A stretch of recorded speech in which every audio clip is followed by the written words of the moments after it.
Alrighties, hello everyone, welcome to your pre-lesson video today on coordinate geometry. So let's get started. We have quite a bit today.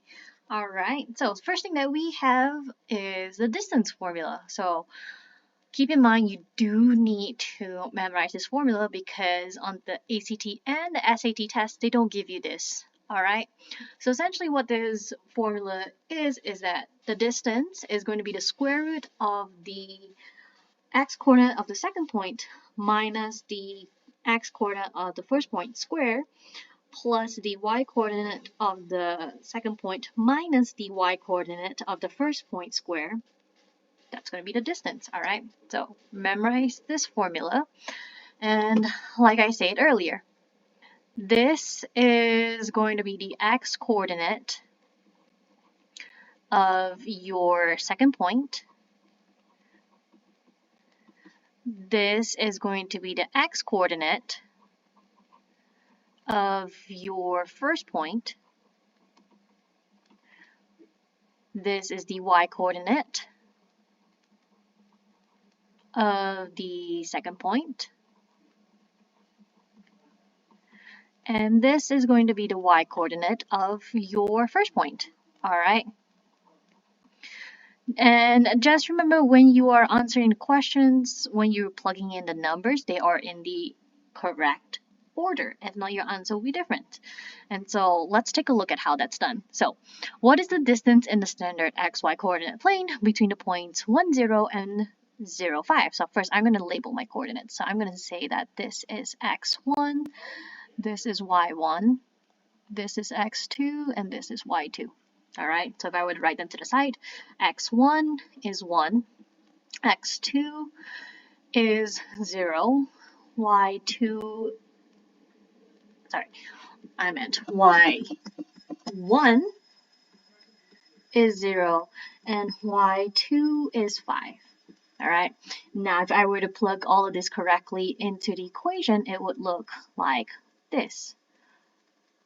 All right, so it'll be the square root of 0 minus 1 squared plus 5 minus 0 squared.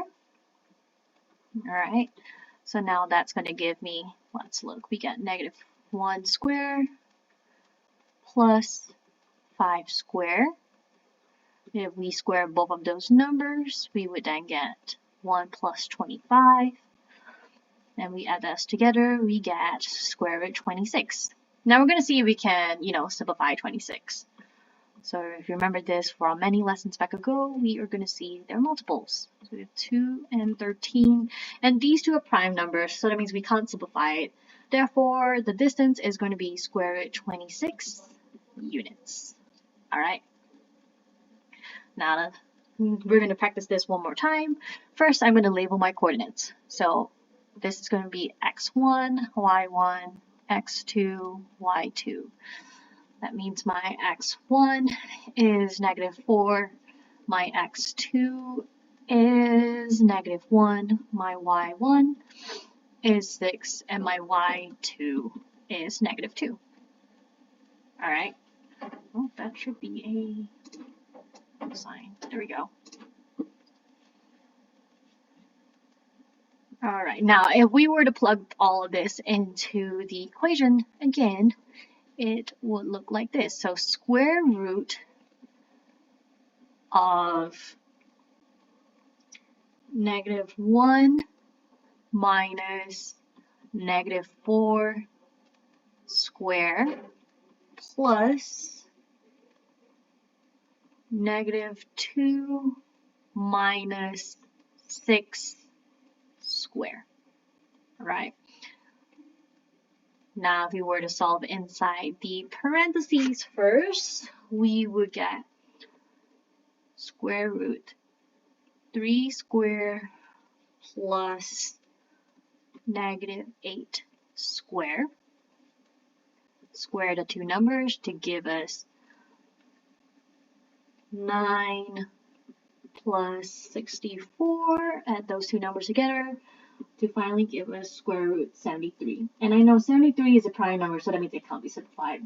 Therefore, the distance between those 2 points is going to be square root 73 units. All right. Now, the next thing that we need to know is the midpoint formula. Again, this is also not going to be given on the ACT or SAT test, so you do need to memorize it. All right, so essentially what it tells us that the x and y coordinates of the midpoint would be equal to the x coordinate of the first point plus the x coordinate of the second point divided by 2, comma, because it's just a coordinate, so we're not actually going to add these two numbers, so comma, this will be the x coordinate, and then the y coordinate of your midpoint is going to be, you can find it by using y coordinate of the first point plus the y coordinate of the second point divided by 2. All right. So now, again, we are going to see how we're going to do a practice problem. So, what is the midpoint in the standard xy coordinate plane between the points -2, 3, and 4, -5? So again, I am going to label my points because it's just a really good habit to have. So this is going to be my x1, y1, x2, y2. If I were to label it out, x1 is equal to -2, x2 equals 2, 4, y1 equals 3, and y2 equals -5. All right. Now, to find the midpoint, I'm going to put all of these into the formula. All right. So we have -2 plus 4 divided by 2, comma, 3 plus -5 divided by 2. All right, so again, because it's a fraction, we're going to do the top first. So what we're going to get is -2 plus 4 is 2 divided by 2, comma, 3 plus -5 is going to give us -2. That's going to be divided by -2. Now we can divide the numbers, right? So that means we will now finally get our coordinates of the midpoint, which is going to be 1, -1. And so this is the coordinates of the midpoint. All right, we're going to do one more practice question. So again, as usual, I'm going to label my points, right? So this is going to be my x1, y1, x2, y2. So x1 is -3, x2 is 1, y1 is -2, and y2 is 2. Okay. Again, I'm going to put all of these into the equation, into the formula to find out what the coordinates of my midpoint are. All right, so we have -3 plus 1 divided by 2, comma, -2 plus 2 divided by 2. All right, fractions. So solve the top. We are going to get -2 divided by 2, comma, 0 divided by 2. Now, if we were to divide those numbers, we would finally get the coordinates of our midpoint, which is -1, 0. All right? Alrighties. Now, the next thing that we have is circles on the coordinate plane. Right? So we can actually draw circles on like your XY coordinate plane, and they would have a formula. So the standard form, which is the most handy to have, is given by x minus h squared plus y minus k squared equals r squared. All right, so what this tells us is that we can find our center and our radius. Here's why. H is actually our x coordinate of the center of the circle. All right, K is the y coordinate of the center, and R is the radius of the circle. All right, so we are given the equation of circle in center form. We can immediately tell right away what the center is because H and K represents the center, and what the radius is because R is the radius. So let's look. For example, the equation for a circle with center -1, 2, and radius 4 is given by x plus 1 squared plus y minus 2 squared equals 16. And here's why.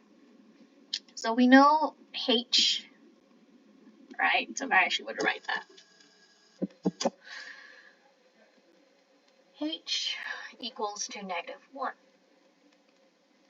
If I were to plug that into the formula, this will become plus. That's why I would get x plus 1. Alright, so if I were to rewrite this not as h, but as x, that's why the parentheses is going to be x plus 1. Same thing for k, because I know my center is going to be 2, so y equals 2. If I were to rewrite that, I'll get y minus 2, and that's why, as you can see, this is y minus 2 squared. Alright, now for radius, I know my radius is 4, but because the formula gives us as radius squared, we're just going to square 4, which would give us 16. Therefore, our equation of the circle in standard form for this is written as x plus 1 squared plus y minus 2 squared equals 16. Alright? Now, the circle of a square can also be given in its general form, which is x squared plus y squared plus cx plus dy plus e equals 0. So c, d, and e are just coefficients, constants, right, of those things.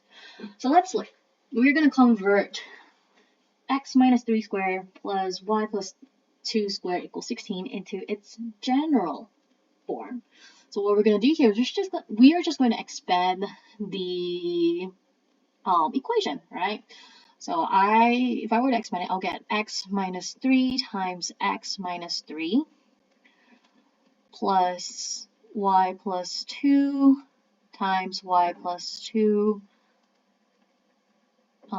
equals 16. Once I expand it, I'm going to get x squared minus 3x minus 3x plus 9 plus y squared plus 2y plus 2y plus 4 equals 16. Now I'm going to group all my like terms together. Alright, I'm just going to group the ones on the left side first. So once we group it, we're going to get x squared minus 6x plus y squared plus 4y plus 13 equals 16. Alright, now I want everything onto one side of the equation, so I'm going to subtract 16 on both sides of the equation. So then it will finally give me as x squared minus 6x plus y squared plus 4y minus 3 equals 0. Alright, now I'm just going to shift it around to make it look neat like the equation, because it's generally easier to tell if it's a circle if we have x squared plus y squared first. Alright, so if I were to just shift things around, I would finally get x squared plus y squared minus 6x plus 4y minus 3 equals 0. And that will be our equation of the circle in general form. Alright, now on to the last thing of the day is we are going to convert the general form of the equation of a circle into its standard form. And so what we would need to do for this case first is we would actually need to do something what we call complete the square. But luckily also on the test, this kind of question doesn't come out very often, but just roughly know how to do it anyways. So what we first need to do is we're going to group the x's and the y's together. So if I were to rearrange this equation, I would now get x squared minus 6x plus y squared plus 4y equals 12. Alright, now for me to complete the square, I'm going to take these two numbers and I'm going to first divide them by 2. So if I'm going to take negative 6 divided by 2, that is going to give me negative 3. That's why in this parentheses that I'm writing right now, it's going to be x minus 3 square. And then we are just going to take the number 3 and we are going to square it. So 3 squared equals 9. So this next number is always going to be a minus 9. Alright. Plus, now we're going to do 4. Alright, so 4 divided by 2 is 2. So that's why the parentheses here is going to be y plus 2. It's going to be y plus, there we go, y plus 2 square